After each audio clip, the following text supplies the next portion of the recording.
Hey guys, welcome back. Today I am doing another Ready Set Shop video, which basically means I'm just doing a video where I talk about products that you might want to go out and buy. This last week has been an interesting selection of products for me, so let's just get to it.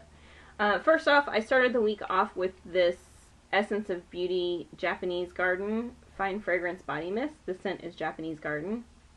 It's part of the Fine Fragrance collection, and it says, "From a moment of tranquility came the birth of Japanese Garden, an alluring blend of crisp Asian pear, white clementine, and delicate water blossoms mingled with creamy musk, taking you to a place of restoration and peaceful harmony."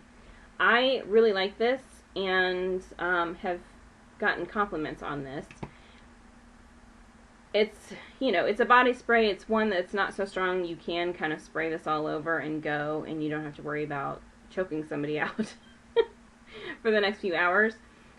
It's one of those that I didn't expect the scent to linger for a very long time, but I have experienced somebody got close to me and they were like, "Oh, you smell good." And it was quite a bit of time after I put it on, so the scent does linger. It doesn't, they're going to have to be up close and personal to kind of smell it. It doesn't linger so well that, just kind of in walking past, they'll be like, "Oh gosh, what are you wearing? You smell really good." But up close and personal, if they're in your space, they will smell it after quite some time. So I really like that. And it's kind of sweet. It has a little bit of a zing. There is some floral to it, but it's like a sweet floral. And it's actually a hard scent to describe because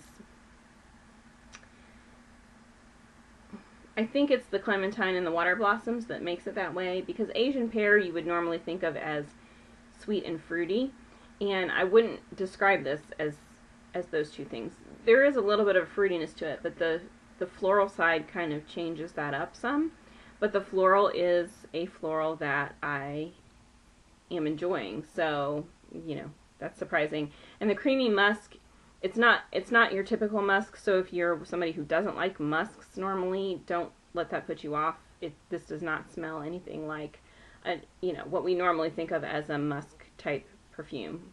So I've really been enjoying this, and I know you can get it at CVS, so if you're looking for it, that is a scent I would recommend. The next thing is a contraption that I received with an Allure Beauty box, maybe within the last 2 years, I would say. It's the Clean and Clear Morning Burst Surge Energizing Power Cleanser. It says it's 10 times more effective than ordinary cleansing. Wakes up your skin in just 60 seconds. So this is the box. This is made by Johnson & Johnson. This is the box. And what you get in it is a battery, because it does require a battery. It's actually a AA battery. And you get this kind of interesting looking contraption. And then you get a packet that looks like this. So the packet is the Morning Burst Surge Energizing Cleansing Pads. There's 14 pads in here, and they're only good for one use. So what you do is, there's Velcro right here. You are supposed to take the colored side. There's like a white side and a colored side. You put the color side on the pad like this, and it sticks. And you get it wet, and then you turn this on and you clean. I don't like it. Well, first of all, let me show you how this works. This has 2 speeds.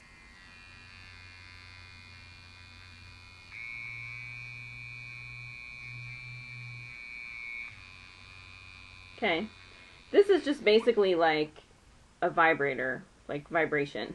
Not a vibrator, but you know what I mean. It's just vibration, which, doesn't do anything. It's actually uncomfortable in some areas, like here around the nose, where when you're cleaning, you really want to get in there, right? You want to get into this area around here, because that's where people tend to get greasy and whatnot. And, it's almost painful in a way, because it's like vibrates your face. And it doesn't feel like it's really kind of scrubbing in there good or anything. It's messy, because once you get the pad wet, there's really no good way to get this pad slightly damp. It's like it's sopping wet or not wet at all. And so as you're like you know, rubbing this on your face, you have water that's just like running down your face and your chin and your neck. So it feels messy, and I don't like that. The cleanser itself, this does, you know, foam up and get you cleanser. The cleanser itself is nice, and it has kind of a sweet floral scent to it, which I didn't mind. You know, that was okay, and the cleanser felt okay, but I felt like I would just rather have the cleanser with a good old-fashioned washcloth and really be able to exfoliate. This doesn't exfoliate or anything. It's really just like vibration on your face, and I would much rather have something that has a scrubby brush that spins or something along those lines. And quite frankly, I would rather just have a good old-fashioned washcloth that cleanses you and gets the dry skin off and be done with it. So, I don't know. I would rather this be like an exfoliating pad, and for this to not vibrate at all and save probably more than half of what the cost of this probably is, and use this to exfoliate my face, that would be great.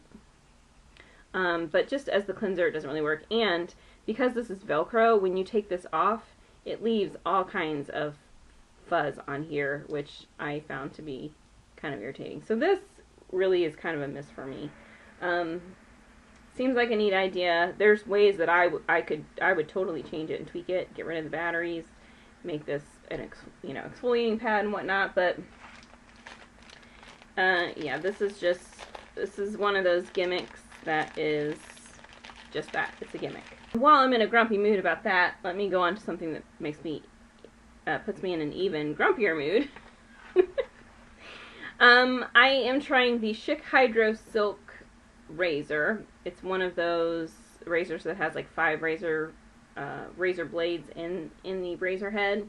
Has the water activated moisturizing serum, you know, to supposedly hydrate the skin, just infused with marine extracts. Hydrate your skin like no other razor. Fine print for up to 2 hours after shaving. So it's not like it's something that's gonna like replace your lotion, your body lotion or whatever, but this is what the packaging looks like.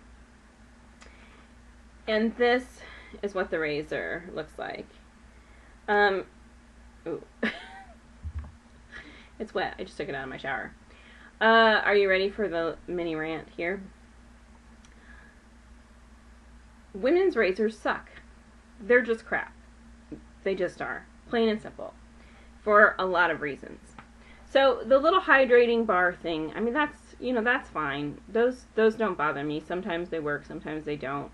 Whether they have those kind of things on there or not, I still use plain old bar soap to lather up, and that's what works. It gives me the closest shave. It doesn't clog my razors, and I don't cut myself. So if you're cutting yourself a lot, ladies, stop using shower gel. Start using bar soap. It's better for you. It just works better, especially, you know, unless you have extremely hard water that you can't get soap to lather. Go with bar soap. But back to the razor.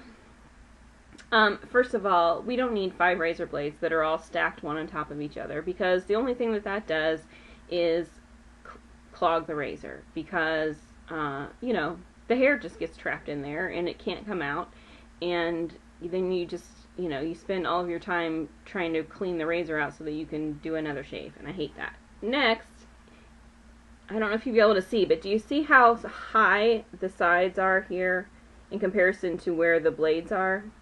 Well, that gets in the way. I can't get the razor blades close enough to my skin to cut the hair, you know, down to the skin. I mean, I don't want stubble. I want smooth skin. I want to be able to pull the, you know, press down and pull those hairs up and, you know, slice them even lower than the skin, preferably if I can, you know, without cutting off my skin.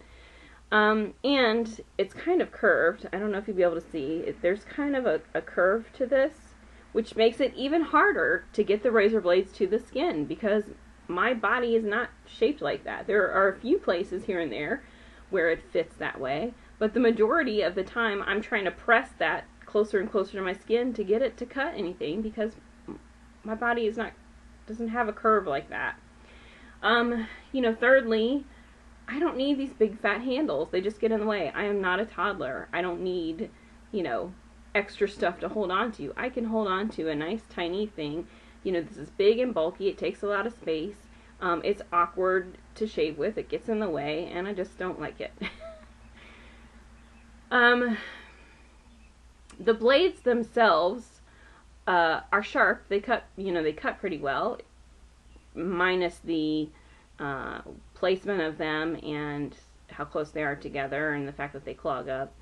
But the thing I will say about the blades on this particular razor head is that they have them laid, instead of kind of pointing out, which makes it ideal for cutting the hair, they have them all laid almost to an extreme angle, and I find that that inhibits some cutting as well, because it's sort of like, let me see if I can demonstrate with something. You know, if the hair is here, I need the razor to go, you know, kind of straight across the hair at a slight angle, because I don't want to jab it into my skin, but at a slight angle.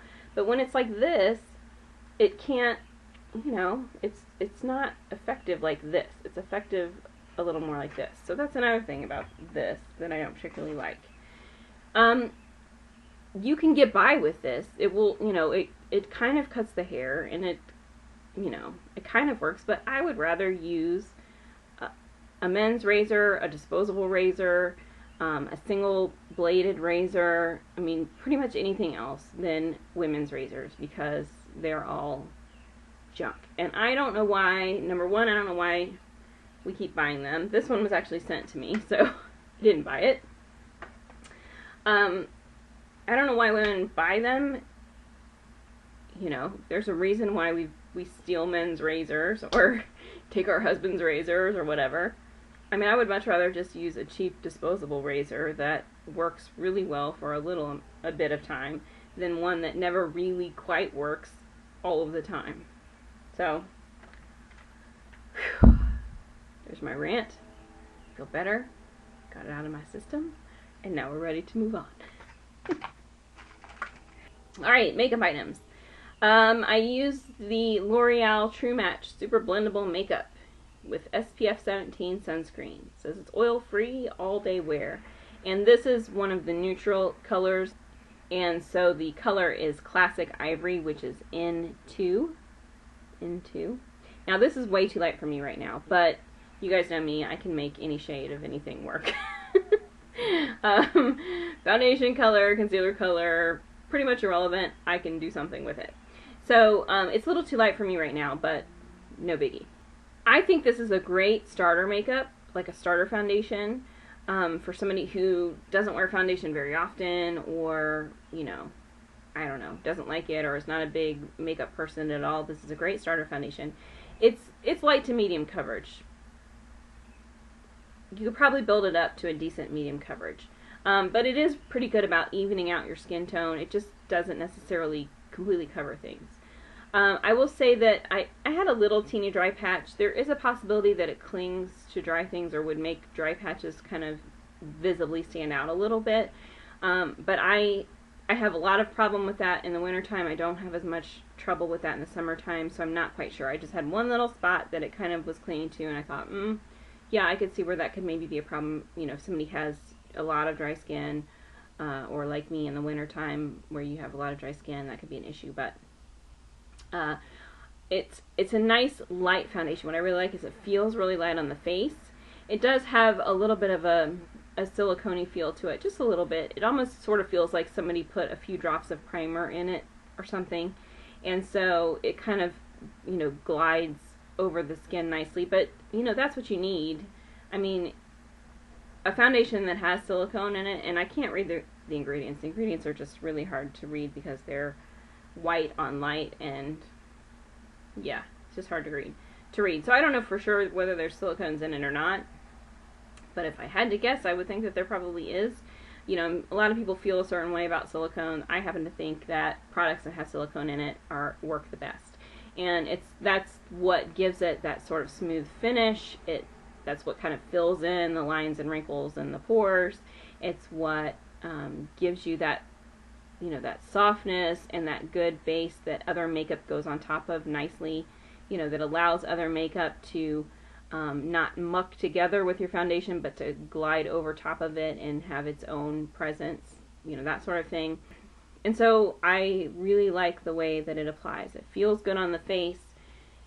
It does even out your skin tone, you know, nicely. It gives you a nice smooth finish, and I really don't have anything bad to say about it. So if you've never tried the True Match, I would give it a try. If you really want full coverage, you might not like it, but I think for the majority of the population, you would find a purpose for that type of a foundation. Then on the eyes, I have been using the Wet n Wild Color Icon Trio. This is number 381B, Sweet as Candy, and it looks like this. So you've got a couple brushes that come in there, which I actually haven't used these brushes yet. I really should. It's just habit for me to go straight for my makeup brushes. So you've got a brow bone color, which is kind of a cream color. Then you have your eyelid color down here, which is a light pink. It's almost like, I don't want to say it's a frosty pink. It's kind of a satiny finish, but it has a little bit of a metallic oomph to it, a little bit of reflective nature that you normally see in metallic makeups. And then this is your crease color here, which is kind of a, you know, taupey brown, a beigey brown. I really like this palette. The brow bone color, you know, very nice. It's not chalky or anything. Goes on nicely. I am actually wearing it today. The eyelid color is very pretty. I will tell you about the eyelid color. It does make your eyelids look crepey. Just the way that it sits on the eye, the way that it reflects, it really kind of features the high points and, you know, therefore makes any kind of creasing a little more obvious. Even for me, who I don't have particularly crepey lids at all, it looks a little crepey, you know, kind of up close. So if you're somebody who does have a lot of crepiness to the lids, I probably would stay away from this one or use it only in areas where you don't have the crepiness. But this would be a really pretty, like, cheek highlight or something. So if you really can't use it on the lids because of that, there's other things you could do. It would be a pretty blush, or that kind of thing. There's something you can do with it.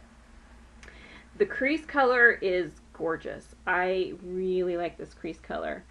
I mean, look at that shine. It's the beautiful sort of satin finish. It blends so nicely. It's just so easy to blend out. You know, you can wear it kind of intense like that, or you can really soften it like I have here on the edges, and it's just gorgeous. I really love that color. So this might be my favorite. I think it probably is my favorite of the neutral palettes. So, you know, crepey lid issue aside, if you don't have this one, I would go pick it up. Let me just put the swatches on my hand so you can see. Okay, just really pretty color. Next is a Smashbox blush. I think I've showed you guys this before, but it's been a very long time. It's one of the soft lights, and the color itself is called Tint. And I love this. And it doesn't seem like anything in the pan, really. It's kind of it's sort of a beigey color. There's a slight bit of like a salmony pink sort of to it, but it's really kind of more of a, you know, a skin tone of brown, if that makes any sense to you. Really doesn't look like anything in the pan, and this is going to seem funny to you, but it really doesn't look like much on the face either. I am wearing it today. And you're thinking, well, that doesn't make sense. I mean, if it doesn't look like anything on the face, why do you like it? Well, what I mean by that is it's not like an obvious blatant color. It's not a color where you look at somebody's face and you go, oh, she has pink blush on, or oh, she has coral blush on, or oh, she has, you know, a burgundy or a plum blush on. But it makes your cheek look so pretty. It just makes the skin look so pretty. And it does apply color. It's just not, you know, what we normally think of as color. And what I happen to love about it for my particular situation, my skin, I'm a redhead, I have strawberry blonde hair, I tan very well, but, you know, when I'm pale, I can be pretty darn pale, and my skin has natural pinkness to it, and it's not like rosacea, it's not like a ruddiness or damaged skin. I mean, I do suffer from you know, rashiness and things like that with the food allergies. But just my skin in general, it has pinkness to it that is natural.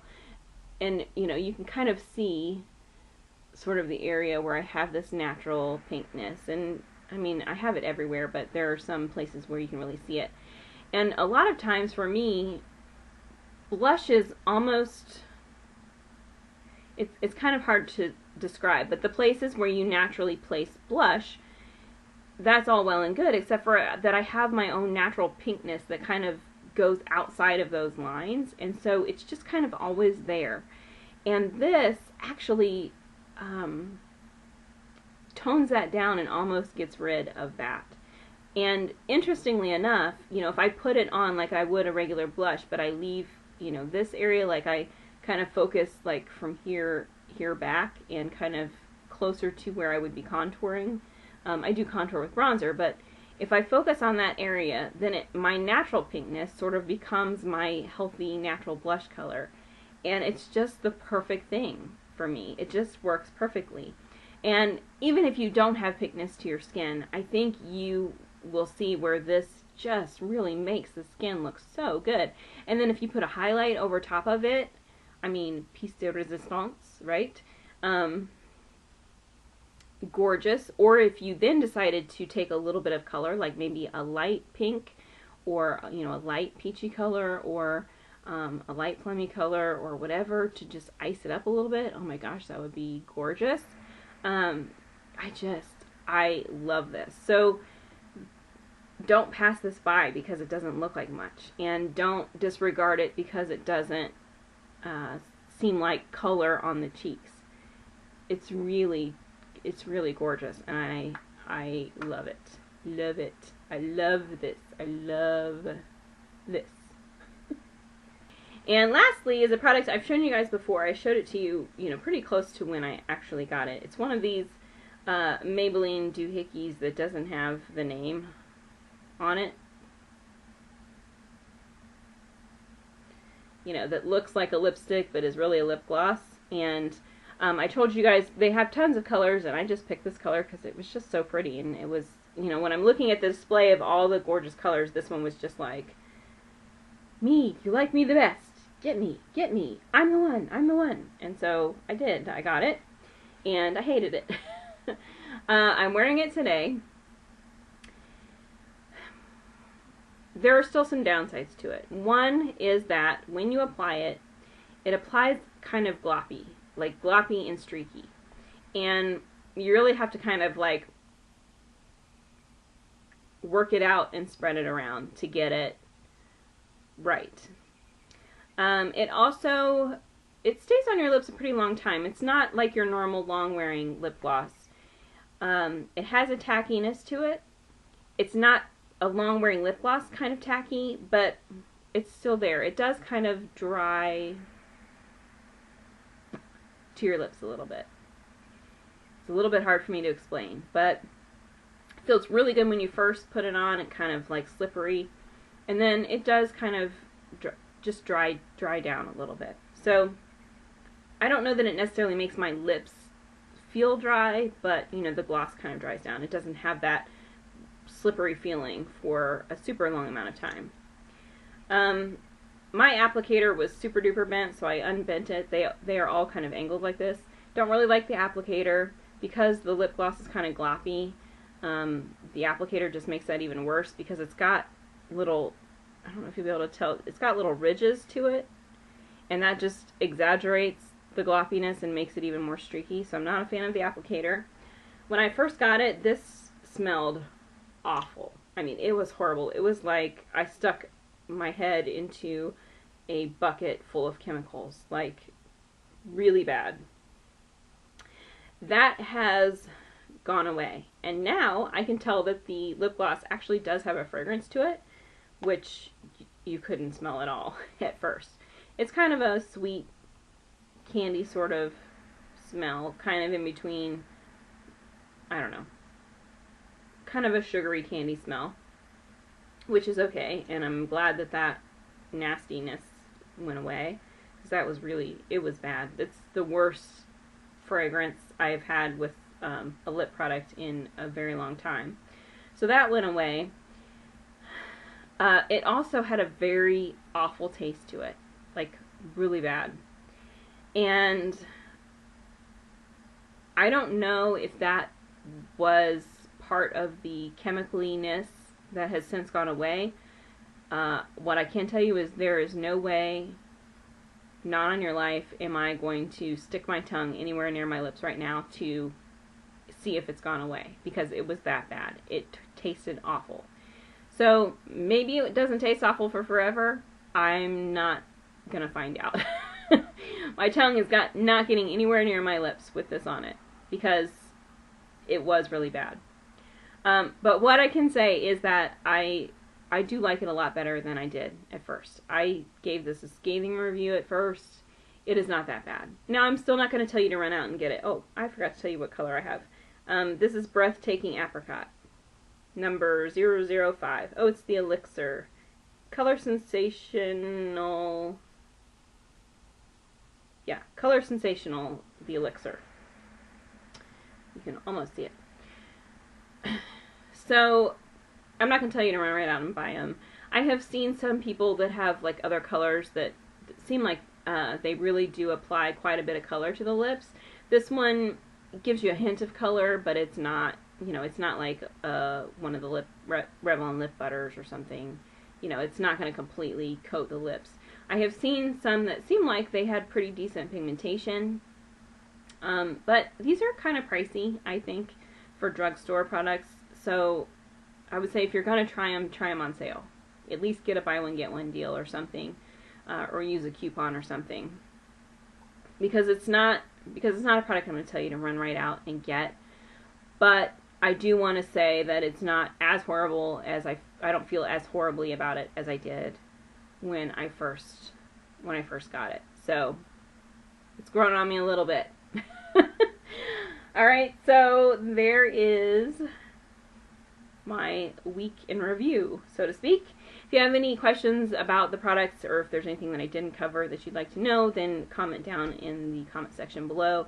If you're new to my channel, do not forget to subscribe, and let me know what you've been up to, because I'm interested in what you've been using this week, and if you have any new favorites, or new absolutely it's not a favorite, or any of that type of thing, then let me know down in the comments below, and I will see you guys next time.